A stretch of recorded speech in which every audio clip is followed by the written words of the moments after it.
king, I am not a god, I am Dante! What's good, wizards? You've been requesting a Dante build that scales from level 0 to 9,199 steel path enemies in Warframe. You ask for it and I deliver. Let's go for the speedrun.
Welcome back, Tano. I hope you enjoyed the showcase for Dante level Kappa. As always, before I build a weapon or warframe, I rely on my method called DVS. D, how I'll be dealing damage. V, how I'll be priming enemies with 10 stacks of viral, so they're more vulnerable to damage in their HP by 325%. And S stands for stripping armor. We don't care about armor, we care about the damage reduction that comes with armor. By lowering enemies' armor, we deal more damage. As always, we go step by step, and before I show you the kit and the build, you need to learn something called shield gating. As a new player, probably you hear a lot about it in-game, but nobody takes a minute to explain it to you as it gets complicated. So let me explain.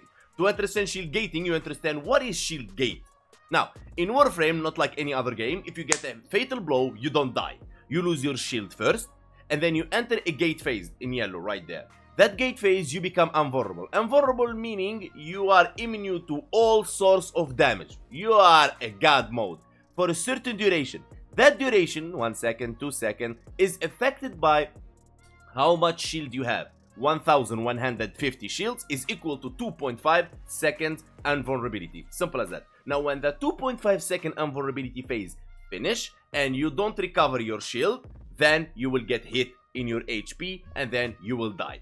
That's the shield gate. Now, what is shield gating? Shield gating is when you reach the invulnerability phase, you become a god mode, alright? You return your shield fast, so the enemies doesn't reach your HP. I hope this explains. As always, we take beginner's friendly approach for Thanos trying to learn about Dante, as he may seem a bit complicated for first timers.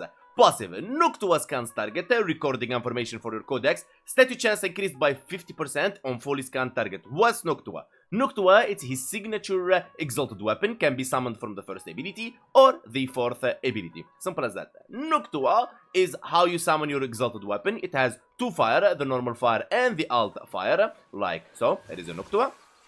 And you just hit the enemies like so. And then with the alt fire, boom. And that's pretty much it, and that's your exalted weapon. Alright, now the second ability is a light verse. You'll be hitting the second ability and you'll be getting a overguard, as you can see right there, and it's capped at a certain point. Okay, now the third ability in the other hand is the offensive one, dark verse. You'll be hitting enemies with slash. Of course, it has a line of sight, so if you summon enemies right here and I hit like so, I will not be able to hit them like so. For example, I will not be able to hit them, but you can see now only the line of sight plays the role right about there. And this ability what makes Dante really powerful when it comes to offensive. Simple as that. Now, his fourth ability, which is the most important to be honest in his kit, Dante must compose two other verses before his final verse. Now, the part here is exactly where it gets complicated, as Thanos doesn't understand how this exactly works. So, if you pay attention to the right side right there, you will see a book. Okay, if I move right about there, so I help you understand it. So there is a book right here. Okay, so the left side right here is the first ability you will be cast. For example, this is a light, okay, or dark, and this is the second one. For example, if you pay attention to this one here, I'll be casting light verse. For example, here you go. It will be overridden. There you go. Now it's light verse, and now I'll be cast dark verse. It will be in the other page. There you go. So, like this, I have light verse and then dark verse. Now, if I cast dark verse again, okay, now I cast light verse. It would be dark verse, light. I get the point. So, this the second and the third ability is how you create a different compositions. So, when you use the fourth ability, alright, you will have a certain effect. Starting first with Triumph. 2 light verses, which is the second ability. Cast in succession, invigorate allies with a buff that increases health and grants overguard. Kills and assists briefly regenerates overguard, but the overguard is capped and is increased by your ability strength. Keep that in mind, and this is very amazing. And as we all know, overguard can resist knockdowns and help allies, and it's really amazing. But we all know at level cap, overguard will not help you, as even Rhino with 27 million overguard got like a couple of shots. So overguard, really nice, okay, because it has the shield gate of, not shield gate, overguard gate by 0.5 seconds, and that's it. It cannot be exceeded. Okay, now, we got Tragedy, what makes Dante capable of killing level cap with his abilities.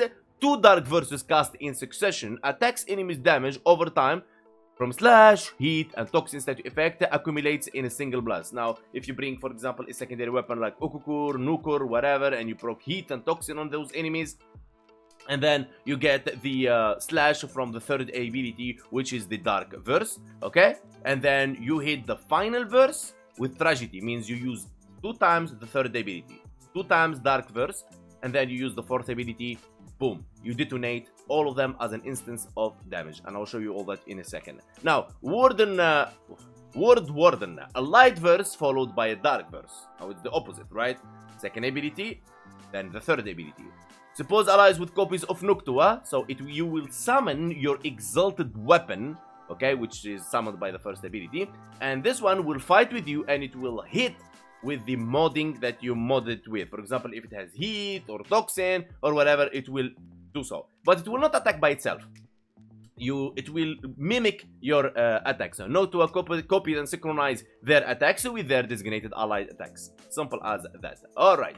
Now, the other ability that I really love, a Dark Verse, third ability, followed by a Light Verse, the second ability, summons Paragrims, like birds, okay, that swoops at enemies, making them vulnerable to statue chance, means you will have a higher statue chance on them, okay, and you make them vulnerable to more statue damage, means your statue will deal more damage, and you guessed right. It goes really good with Tragedy, two times third, and then you just like summon the birds and you make them more vulnerable to slash, and yes, exactly.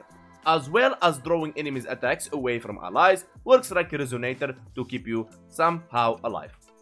Simple as that. Now let me show you how all this works. Alright, so let's start first with 2 light verses, which is the second ability. Boom boom, as you can see the picture right there is like a shield with plus, and then boom, as you can see I got a lot of overguard. Boom.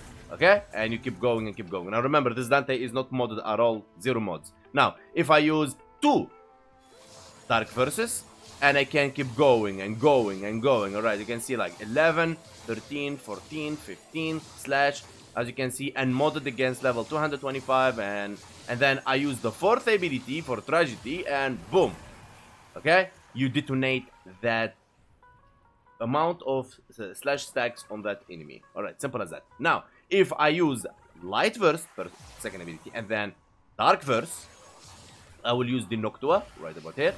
It's summoned, right? You see the book beside me running around? So if I just attack the enemies, for example, with the Toxicist, it will attack with me.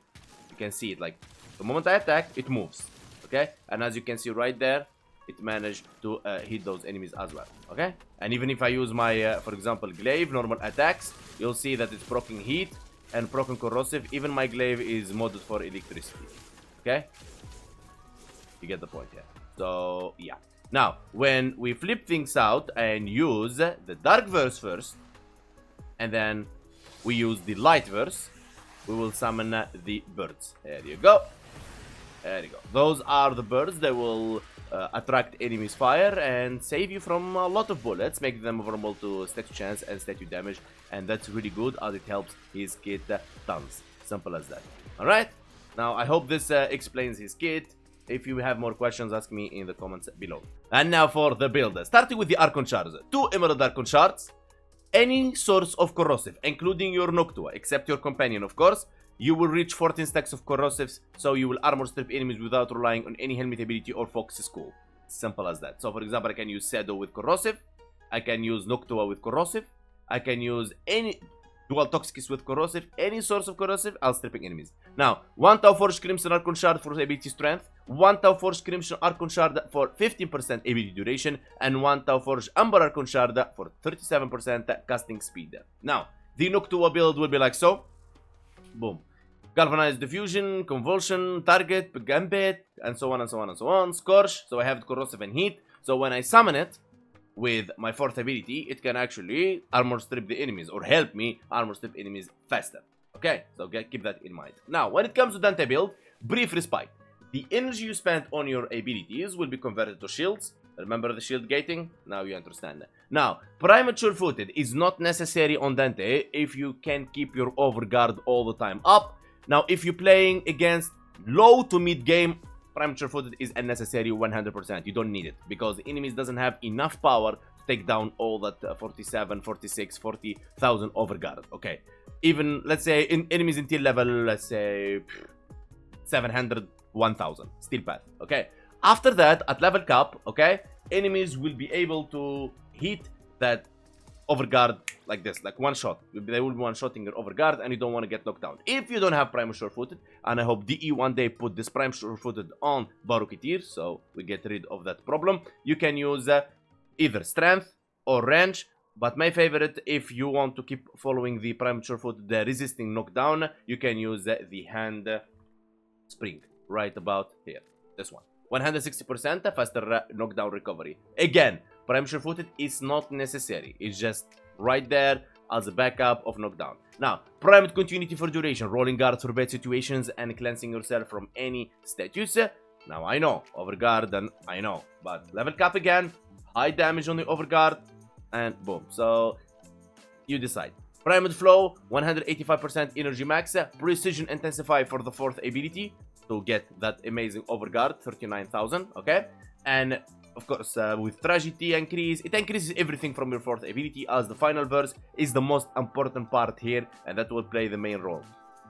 Transfortitude for strength and menace ability duration, Ogre Reach for range, and helps of course with the brief respite, Stretch for ability range, Equilibrium, health gives 110 energy, and energy pickups gives 110 health to help in the energy economy. But because believe me, that in Dante, if you plan on killing a level cap, you will spam a lot of his abilities, and you will need to do so.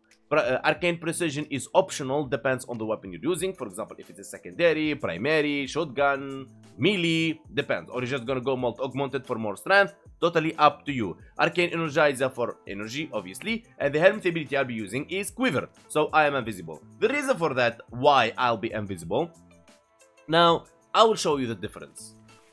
I will show you the difference why I would like to be invisible. So I will just summon level 225 enemies and I will just impose them. Okay, so this is imposed enemies. So what you're gonna be doing, you'll be like running around, casting your abilities, shield gating, and casting the abilities will make you invulnerable. And of course, you got the energy there you have to deal with, and the economy of energy. You'll be casting the Dark Verse, you'll be casting the 4th ability, you'll be summoning the Pilgrims right about here, and the whole thing, you'll be jumping all the time. If you are okay with this, okay, use any helmet ability you want. Terrify, Pillage, Thorough Strike, Silence, Resonator, Ensnare, anything that you want. It will work with this build, trust me. Just try it, throw any helmet ability. So this style, you see, not a lot of Thanos likes to play this style. So what I did, I just make him invisible.